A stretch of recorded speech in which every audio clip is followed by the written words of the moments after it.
Welcome to Glow in the Chaos, the space where we find light, peace, and a little bit of humor inside life's messiest moments. I'm Alyssa, and today we're going to talk about hormones. Yep, the invisible forces that can make us cry at a pumpkin commercial, reorganize our whole house at 9 p.m., or stare at the wall wondering why we suddenly hate everyone, including ourselves. If you've ever had a week where you woke up and thought, why do I feel like a completely different person? This episode is for you.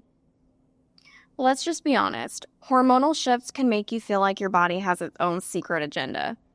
One day you're motivated, productive, and grounded. And the next, you're Googling, do I have a personality disorder or am I just PMSing?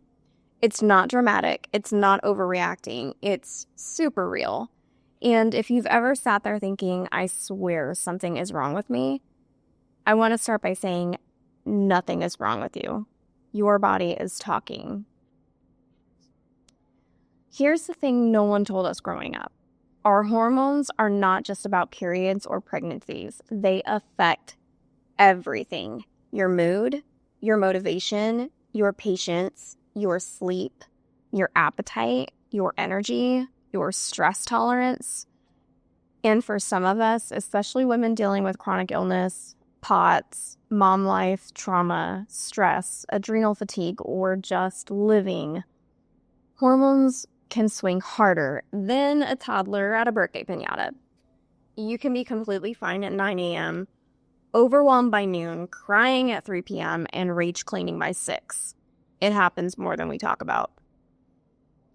Some days I am waking up and I am in the absolute best mood, like high energy, happy, cheerful, excited. And then just out of nowhere, I feel like a brick wall has just hit me and I'm moody and angry. And every little thing irritates me and I have absolutely no idea what has set me off. I have no idea what's changed. But it's super, super frustrating because I feel like I'm so up and down. Nothing is ever just level anymore. And I 100% think it has to do with my hormones. Which brings me to my next point. It's not you. It's your hormones. This is where I want you to breathe because this part matters. You are not crazy. You are not lazy. You are not broken. You are not inconsistent. And you are not too much.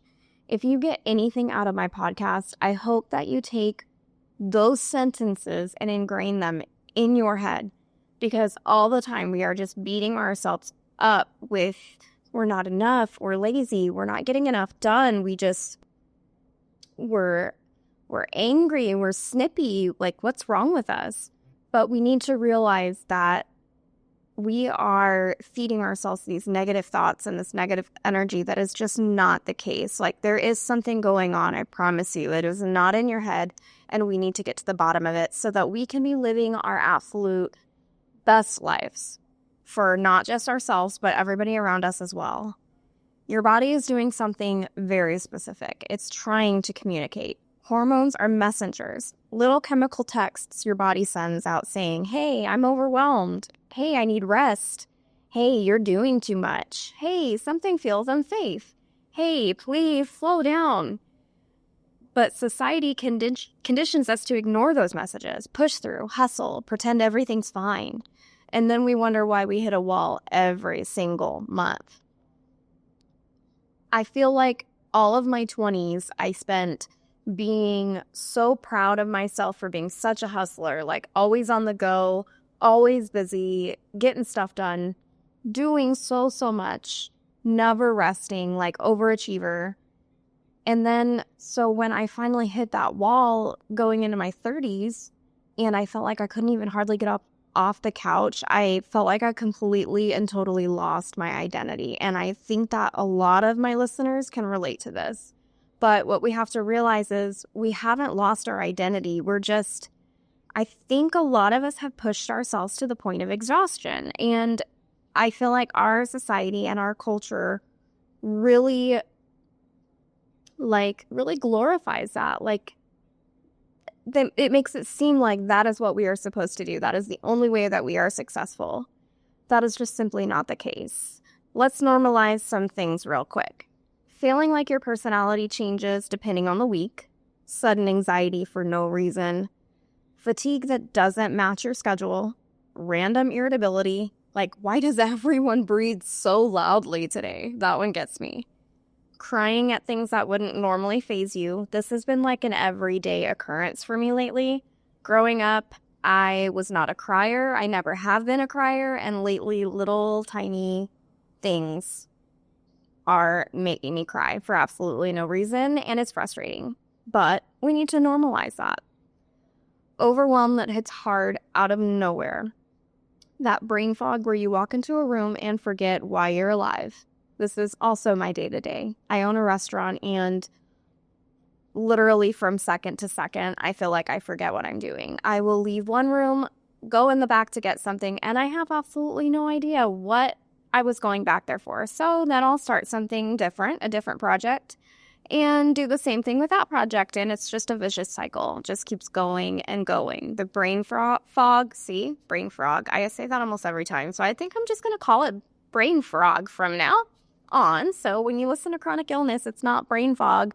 Or, I'm sorry, when you listen to Glow in the Chaos, it is no longer brain fog. Here, we refer to it as brain frog. Anyway, okay. So these are all signs of hormonal imbalance, shifts, or your nervous system like completely being taxed. You're not losing your mind. Your body is just literally doing its job, and it's asking for support. So how do we support our body when our hormones are super, super loud? I want to share a few gentle things I've learned. Nothing extreme, nothing diet culture-y, just real, doable tools. Honor the season you're in.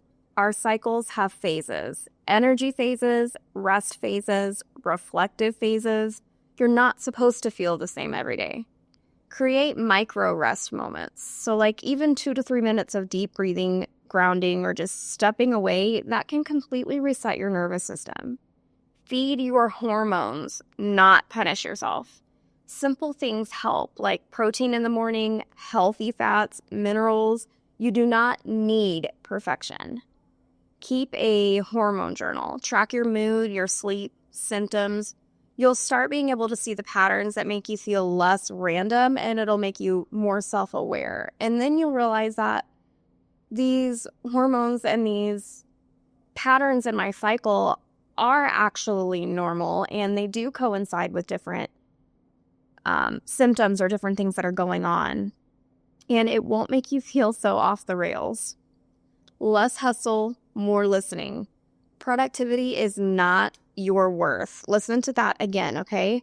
Productivity is not your worth. Rest is not failure. Gentle is powerful. Okay, so I'm also going to tie my faith into this because y'all that have listened to me for a little bit know that my faith is a huge, important thing. I'm diving headfirst back into surrendering, and I want to share that with anybody who wants to listen. So this is one of the things I keep coming back to. God designed your body with rhythms. Hormones aren't a curse, they're a communication. So they're reminders to slow down, to pay attention, to care for yourself the way that He cares for you. You are allowed to be soft, you are allowed to rest, and you are allowed to heal in cycles. Another thing that is so super helpful, I feel like, is journaling. Like, it's really allowed me to get things that are going on in my mind that don't make sense, that I literally cannot get the words out of my mouth to explain them. I've been able to get them out and put them on paper, and just simply the process of those thoughts coming out of my brain are so soothing. So here's a good journal prompt for you, or a couple of them. What is my body asking for this week, and how can I honor that? Where have I been pushing myself when my hormones are asking me to rest? So I really hope that this resonates with you. This is something that is so important. I have always had hormonal issues. I have polycystic ovarian syndrome. I had issues with infertility and miscarriage. I have always struggled with my hormones. And that has definitely not gotten better as I've aged. Unfortunately, I wish that I could be here to give you some clarity moment telling you that just keep holding on because as you get older, it will get better. It has not done that for me yet, but I think that hope is out there. And I feel like the more and more that we get to know our bodies and know our hormonal cycles, the more that we can truly take control and help to heal our bodies from the inside out and just really know our bodies. That is so important, to know your body. If this episode made you feel seen, please take a moment to speak some kindness over yourself. You're doing the best you can in a body that's navigating so much silently. Hormonal chaos does not mean you're failing. It means you're human. Thank you for spending a few moments with me today. And as always, I hope you can find more tools, journal pages, and supportive resources, at Glow in the Chaos. I love you guys. And as always, if you have anything that you would like to talk about, please comment on this or drop me a message. If you just need somebody to vent to, if you're really, really feeling this episode, please know that you are heard and seen, and you have a community here at Glow in the Chaos. So again, I love you guys, and I'll talk to you in the next episode. Until then, please remember to keep glowing in the chaos.